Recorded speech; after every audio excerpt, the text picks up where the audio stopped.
Good morning students. आज हमारी science की क्लास का डे 6 है। हमारा जो पिछली क्लास में हमने पढ़ा था लेसन नंबर 3 आनुवांशिकी।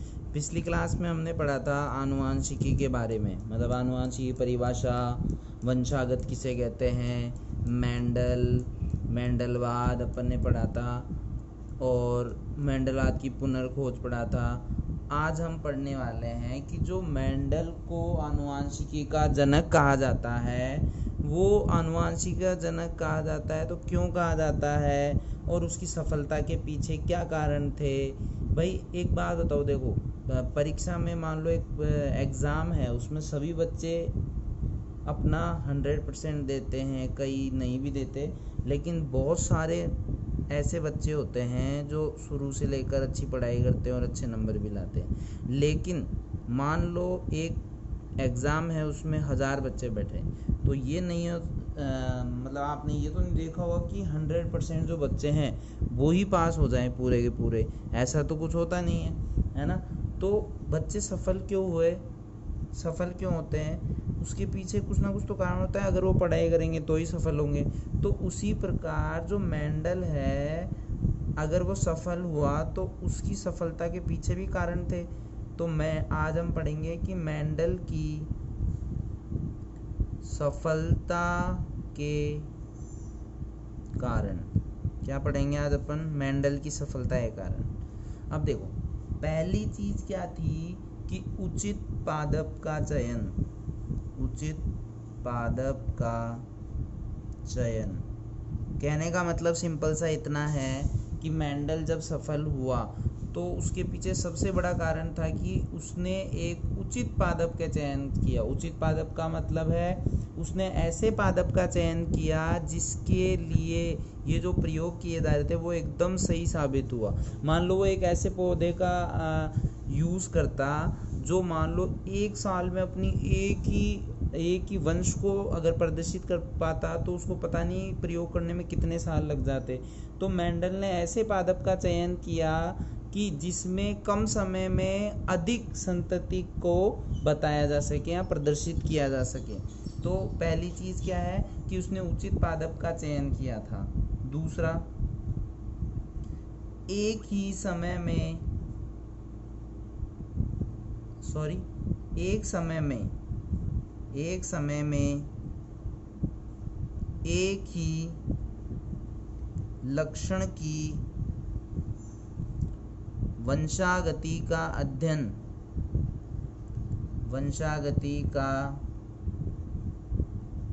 अध्ययन किया।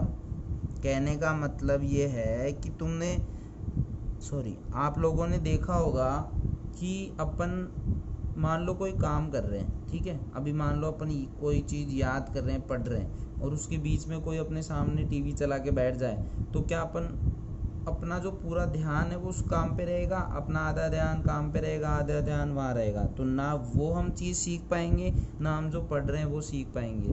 तो मेंडल ने भी यही किया। उसने क्या किया, एक समय में केवल एक ही लक्षण की वंशागति पर ध्यान दिया। जैसे हमें ये पता है कि मेंडल ने मटर के पादप का चयन किया। अब मटर को अपन नॉर्मल अगर देखें तो उसमें बहुत सारी चीज़ें देखने को मिलती है।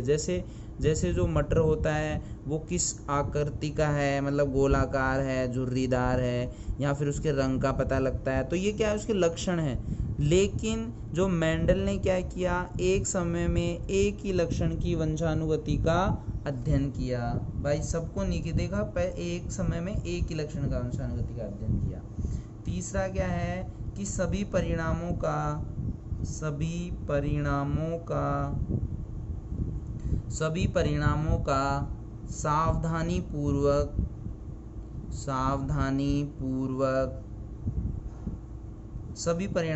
सावधानी पूर्वक विश्लेषण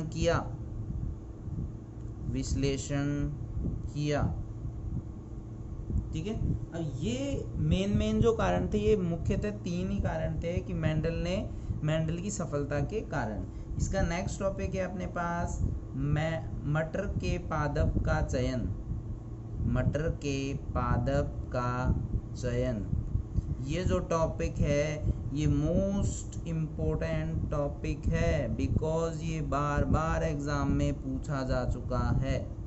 ठीक है, बार बार ये क्वेश्चन छोटा या बड़ा किसी भी रूप में आ जाता है। बड़े का मतलब 2 नंबर का भी आ सकता है कि ऐसा आता है कि मेंडल ने मटर के पादप का चयन क्यों किया। भाई और कोई पादप क्यों नहीं चुना, मटर का ही क्यों चुना, उसके पीछे कारण है, तो अपन उस चीज़ को भी पढ़ेंगे। तो देखो पहला कारण क्या था कि जो मटर का पौधा है, मटर का पौधा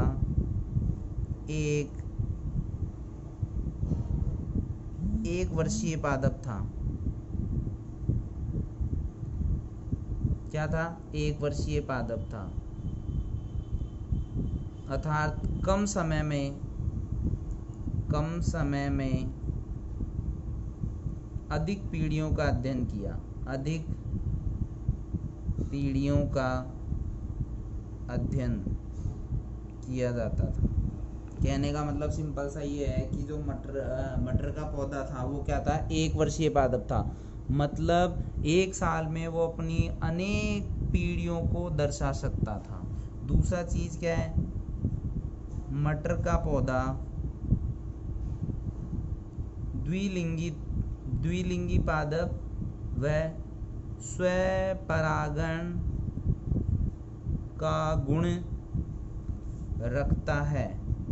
अब अपन थोड़ा सा पीछे चले जाते हैं, 9th क्लास के अंदर अपन ने ये पढ़ा था, या 8th क्लास में भी ये चीज़, ये 2 चीज़, एक तो द्विलिंगी और एक स्वपरागण। तो कहने का मतलब द्विलिंगी पादप क्या होते हैं, देखो हमने ये पढ़ा था कि एक जो पौधे होते हैं उसमें 2 चीज़ पाई जाती है, एक पुंकेसर और एक स्त्रीकेसर। तो एक लिंगी पादप क्या होते हैं, वे पादप जिसमें या तो क्या पाया जाए, पुंकेसर, या क्या पाया जाए, स्त्रीकेसर। दोनों में से केवल एक ही पाया जाता है, उसे अपन क्या बोलते हैं, एक लिंगी पादप। और द्विलिंगी पादप क्या होते हैं, या तो उसमें क्या पाया जाए, पुंकेसर और या स्त्रीकेसर, दोनों ही पाए जाते हैं। देखो 2 चीज़ होती है, पुंकेसर और स्त्रीकेसर। मैं यहाँ लिख देता हूँ थोड़ा सा कि एक तो होता है पुंकेसर और एक होता है स्त्रीकेसर। ठीक है, अगर ये दोनों अलग अलग पाए जाएं तो ये होता है स्वपरागण। ठीक है, ये क्या होता है, एक लिंगी पादप, एक लिंगी पादप। अगर पुंकेसर और स्त्रीकेसर दोनों एक साथ आए, ठीक है, मतलब एक ही पादप हो उसमें पुंकेसर स्त्रीकेसर दोनों, उसे अपन क्या बोलते हैं, द्विलिंगी पादप। ठीक है, तो अब समझ में आ गया, ये द्विलिंगी का मतलब समझ में आ गया। स्वपरागण का मतलब क्या होता है, जब देखो यहाँ पे दोनों समझा देता हूँ, एक होता है स्वपरागण और एक होता है परपरागण। ठीक है, अब स्वपरागण क्या होता है, देखो जब एक पुष्प के परागकण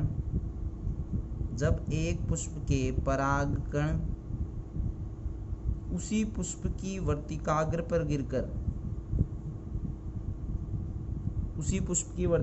पर गिरकर एक नए पौधे का निर्माण करे, उसे क्या बोलते हैं, स्वपरागण। मतलब पौधा एक ही है, परागकण भी उसी के हैं और वर्तिकाग्र भी उसी के हैं।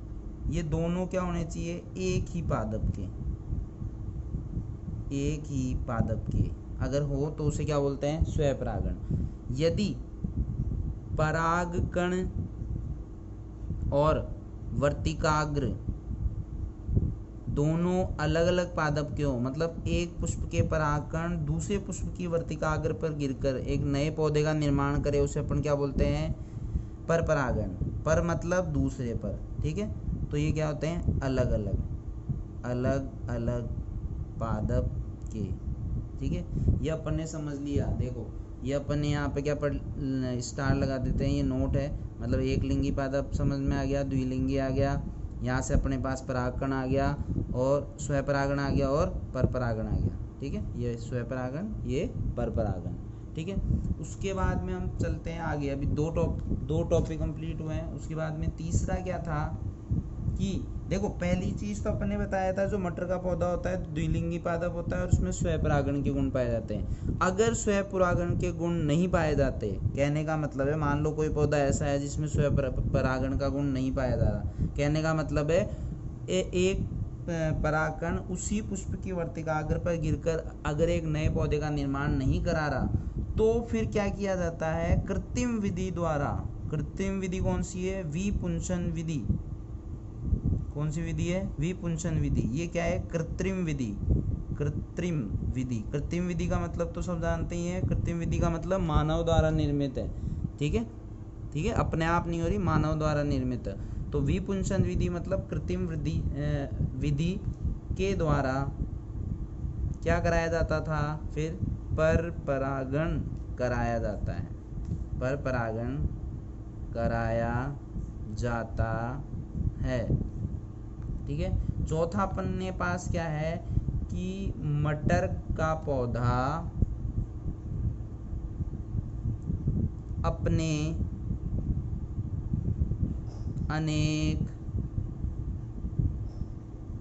अनेक लक्षणों के विपर्यासी रूप पाए जाते हैं, अर्थात कहने का मतलब सिंपल सा ये है कि एक जो मटर का पौधा है उसमें बहुत सारे लक्षण होते हैं, मतलब टोटल होते हैं 7 लक्षण। कौन कौन से होते हैं आप देख लीजिए। यहाँ पे अपन लिख देते हैं, देखो यहाँ पर अपन लिख देते हैं लक्षण, यहाँ पर लिख देते हैं प्रभावी, और यहाँ अपन लिख देते हैं अप्रभावी। मतलब ये एक में प्रभावी कौन से होते हैं, प्रभावी कौन से होते हैं। पहला है जैसे तने की लंबाई। तने की लंबाई कहने का मतलब है एक पौधे की तने की लंबाई कैसी होगी, या तो भाई दो हो सकते हैं, या तो वो कैसा होगा लंबा, या कैसा होगा बोना।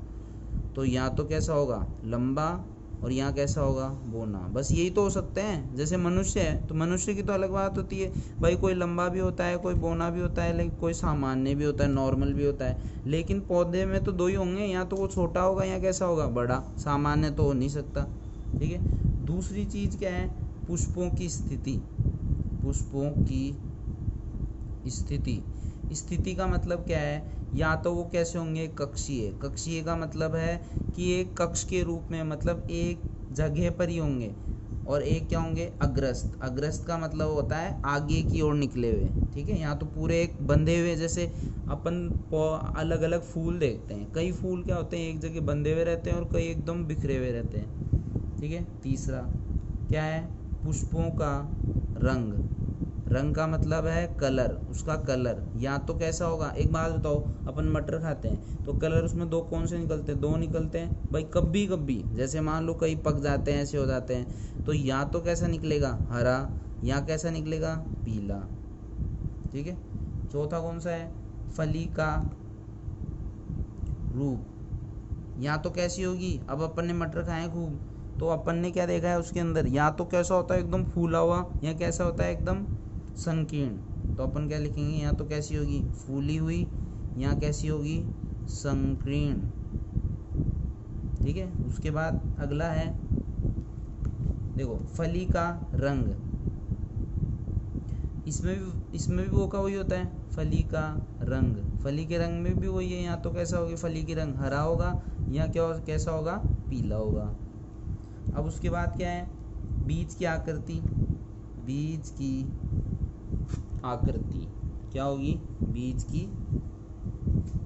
आकृति।